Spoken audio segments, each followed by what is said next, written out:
The devil is a lie.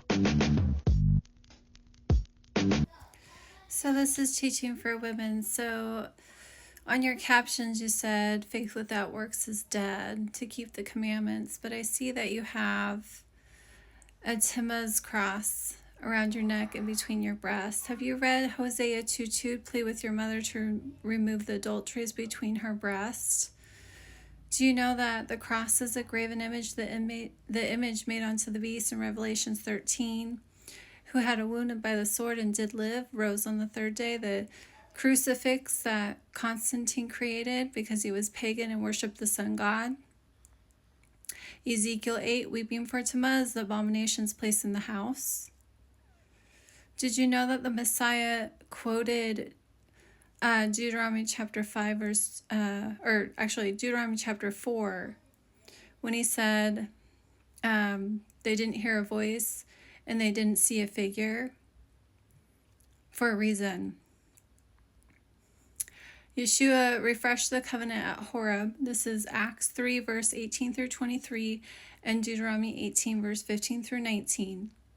He refreshed the covenant at Horeb. He gave us his first and great commandment to keep the 10 commandments, to love God with all your heart, soul, and mind, quoting Deuteronomy chapter 6, verse 5 through 25, and it will be your righteousness. His second commandments out of the 10 is not to make any graven image of anything in the heavens, the earth, and the sea. Every single church building has the image made onto the beast on the building, on their altars. The women and men wear them around their necks and between their breasts. Isaiah 44, the workman that stretches out his ruler, marks it with a line, makes an image of a man according to a beauty of a man. Just because you don't have the Messiah on the cross doesn't make it any less a graven image. And like Psalms 115 and 135 says, if you trust in them, you become like them. They have eyes, but they see not. They have ears, but they hear not. They have legs, but they walk not. They don't walk in the ways of the Lord. And it's breaking his second commandment. That's why he says to come out of her, my people, in Revelations 18. Do not participate in her adulteries.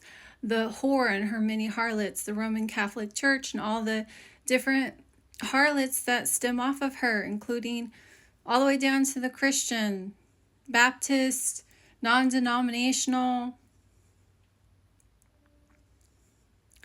Every single building, every single church has a graven image on it. You need to get rid of your cross. It's an idol. Our Bible tells you, and Yeshua warned us in John chapter 5, that he came in his Father's name and we didn't receive him, but there's going to be one that comes in his own name that you're going to receive, Jesus, who Constantine created. He put a sundial behind the sun's head because he worshipped Tammuz, the sun god. He mixed the profane with the holy, incorporating the sin that got the northern kingdom divorced by Jehovah and scattered to the four corners of the world. Jeremiah 10, Jeremiah 4, 7, and 44. Honoring Tammuz, Nimrod, where they cut a tree out from the forest, bring it in their house, nail it down so it doesn't topple over, and deck it with silver and gold. Jeremiah 10, the Christmas that we call today Christmas. Worshipping with your hands, not in spirit and truth. And Queen of Heaven, Jeremiah 4, 7, 44, who they bake cake to, Ishtar, Easter, Astaroth.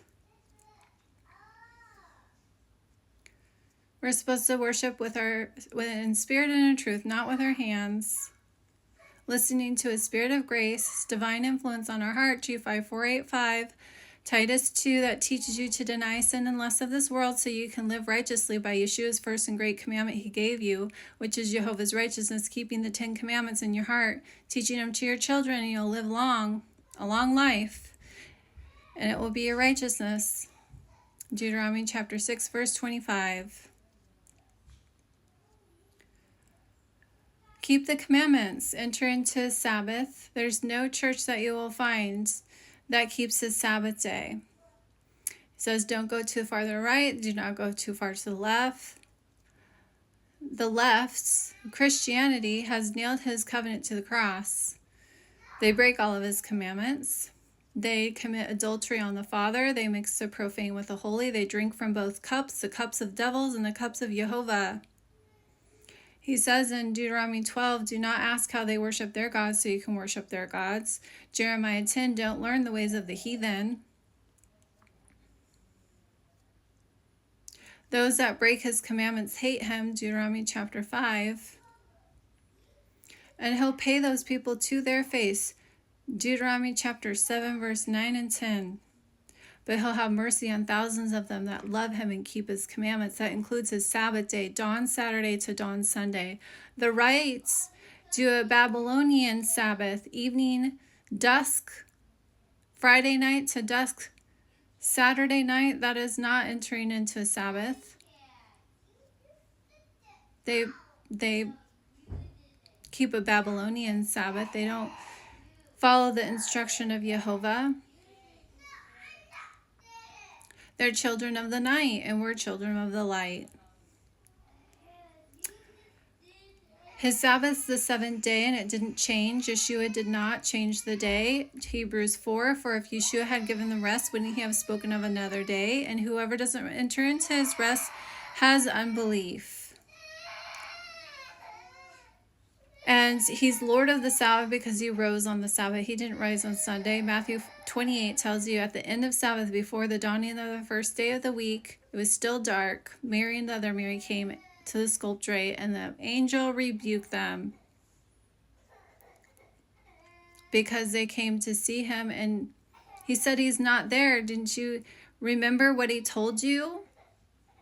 For in Daniel chapter 9, he sees sacrifice midweek after he confirmed the covenants that he was sanctified in.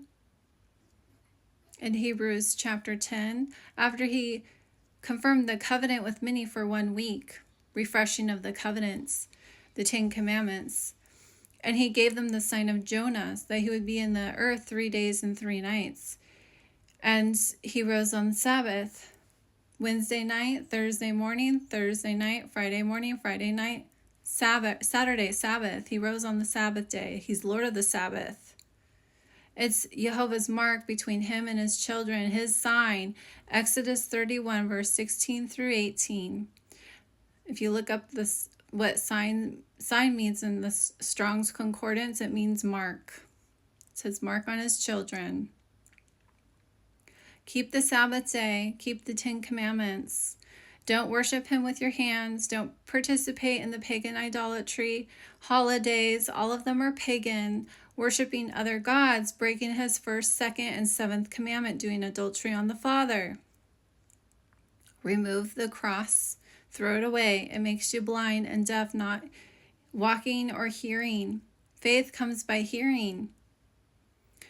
And like you quoted, I think you quoted John 14:15, if you love me, keep my commandments, and I pray to the Father to send you another comforter, the Spirit of truth, that will teach you all things, which is the Holy Ghost. Acts 5:32, Holy Ghost given to those who obey God. Hebrews chapter 5, verse 9, Yeshua became the author of eternal salvation unto those who obey the Son.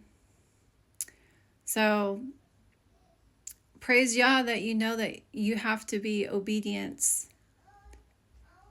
But I don't think you realize that what you have around your neck and between your breasts is a graven image, breaking his second commandment that he gave us to keep.